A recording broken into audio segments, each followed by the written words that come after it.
Hey y'all, and welcome back to my channel. On this page, I talk about technology and money. If you're new here, welcome. Please consider liking this video and also sharing and leaving a comment. Liking and sharing the video does two things. Number one, it helps this content reach more people, so you are adding value. And then number two, it encourages me to continue creating content that you all find helpful. So before I dig into today's topic, I just wanted to do a quick check-in. How are you doing? I don't know where you are. Where I am right now, it's a Tuesday. So if you're watching this on a Tuesday, I hope you had a terrific Tuesday. If you're watching this on a Monday, I hope you had a magnificent Monday. If you're watching this on a Wednesday, I hope you had a wonderful Wednesday, and so on and so forth. I heard that on a self-care podcast about 2 days ago, and I love the way that the podcaster framed it. But beyond that, just hope everyone, I hope you are having a good week, having a good day, and just have taken a moment to just check in with yourself and just kind of get a chance to slow down and breathe. So today's video is based on a viewer suggestion, a question that someone wrote into me. So I gave them an answer, and I figured this would make a good video topic, because it not only helps when you all write in and email me and ask me questions and things like that. And if beyond just responding to that one person, creating a video actually helps more people. So this person sent me an email. They are a registered nurse. I won't say what their specialty is, but in addition into being a registered nurse, they're also a master's student. So they're working on their Master of Science in Nursing in Informatics degree. And they have a project that they're working on for one of their classes, where they had to create a professional development plan and do something else around that professional development plan. But what they said was, and I've spoken with this person before, so I'm familiar with them. So they asked if I had any suggestions or ideas on how they could get any volunteer informatics experience. They didn't think it was possible. They said explicitly, I don't think this is possible outside of like the student to preceptor experience, but they just weren't sure. Just thought they would ask, and they asked if I had any ideas. They said they're working on a professional development plan assignment. It's supposed to be about 5 years, like a 5-year plan. Like, you know how sometimes if you're a student, your professor will ask you, but what do you want to do in 2 years? Sometimes they'll ask you what you want to do in 5 years. So this person said they have an idea, and they named a few common things that they could think of to get volunteer informatics experience. Again, the student to preceptor experience, where you are same as like when you're in an undergraduate or an RN program, where you work at a facility or work with a preceptor. They also had some ideas around continuing education and working on committees. So they were like, well, is there anything else you can think of? And I thought of about 10 different things, and I did write back to this person. So since this is a school project, I'll share three of the ideas that I gave this person, just different ways that you can get volunteer informatics experience. Okay, and I want to make it clear that even though this person is asking it for the purposes of their master's program, this can be applied to this. You don't have to be in school to apply any of these suggestions or these tips. Okay, I want to make that clear, just so it doesn't exclude someone who may not be working on a master's degree or who does not plan to go get a master's degree. These are tips that can be applied for any nurse who's interested and getting some volunteer informatics experience. Okay, so I want to make that distinction. And so before I get into the 3 tips, I want to say outside of these 3 tips, your biggest bang is always going to be in your network. I've said it before and I will say it again, right? So you always get your biggest bang for your buck by the people within your circle of influence. And if you don't know anyone or know where to start, a good place to start would be your state nurses association. Checking to see if your state nurses association has a nursing informatics council, a nursing informatics type of group, and you can plug in, like join your state nurses association and then associate yourself with that group. Or that's one way. Another way is, and I talked about this in a video I did a year or 2 ago.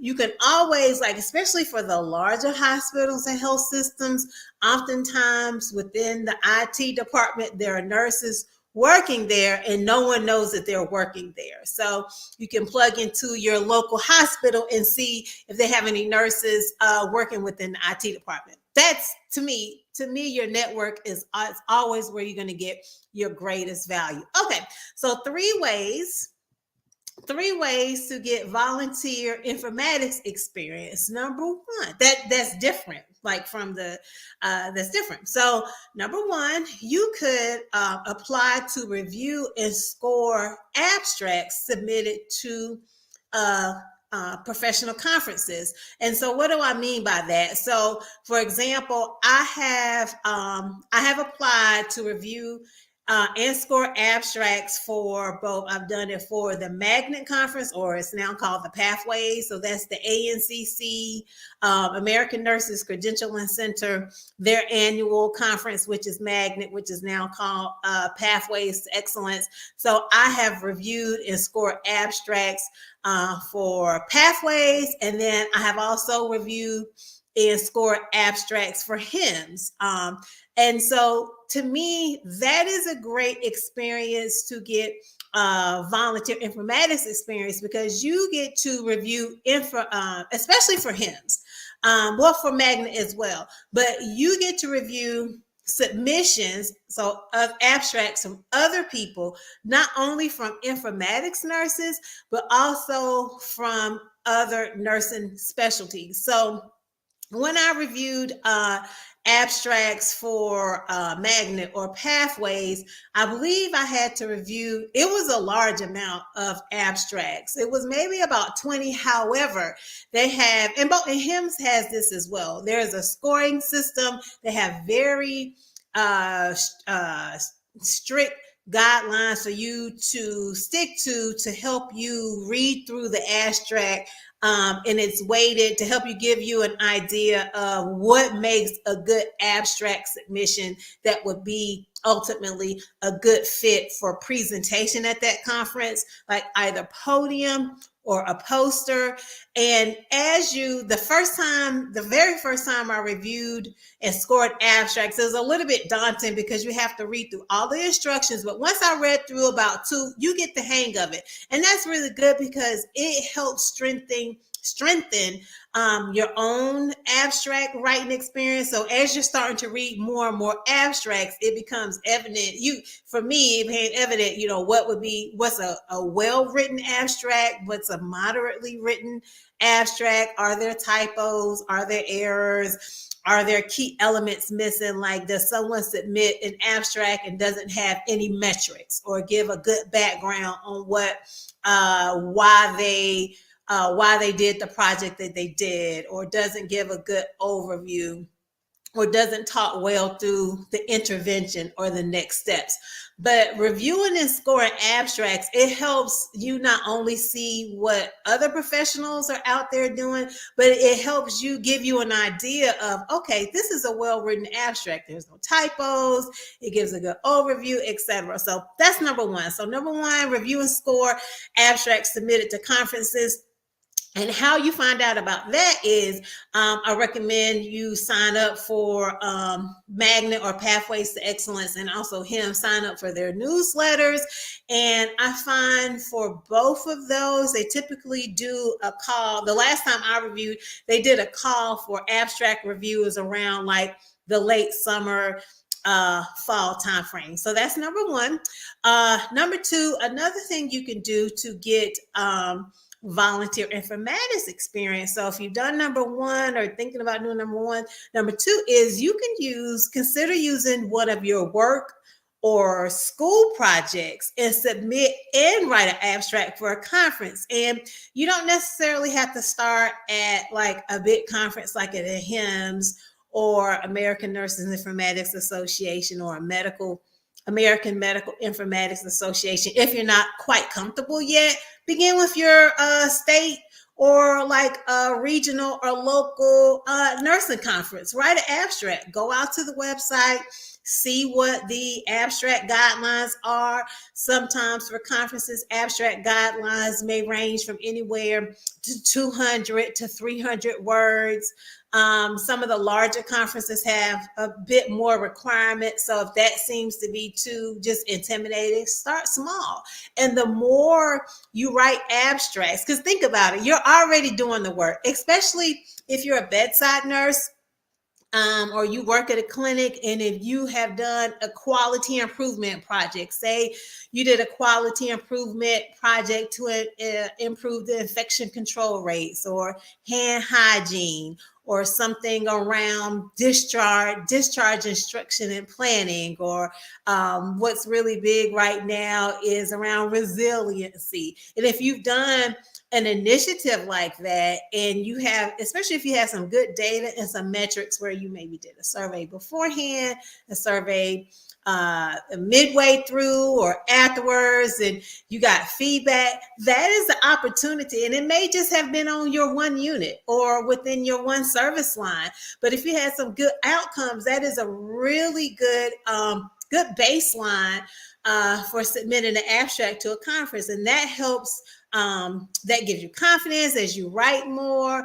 It helps begin establishing you as a voice and some having credibility within that specialty. So that's number two. So if you've done work or you've done a school project, use that baseline. You've already done the work. All you need to do then is just write it up and submit to a conference. So in my state, there's many different conferences. There's North Carolina HIMSS, there's the North Carolina EPIC Conference. There's a couple of others. So that's number two. Number two way to get volunteer informatics experience. And the third way is to write a paper, or you can use your abstract, write a paper for one of the nursing journals. And again, you don't have to start with one of the larger nursing journals if you find that to be too intimidating or not quite ready. One nursing journal is the Online Journal of Issues in Nursing. That one is a scholarly journal that is managed by the American Nurses Association. They are always looking for submissions. Another journal is Computers, Informatics, Nursing, or CIN.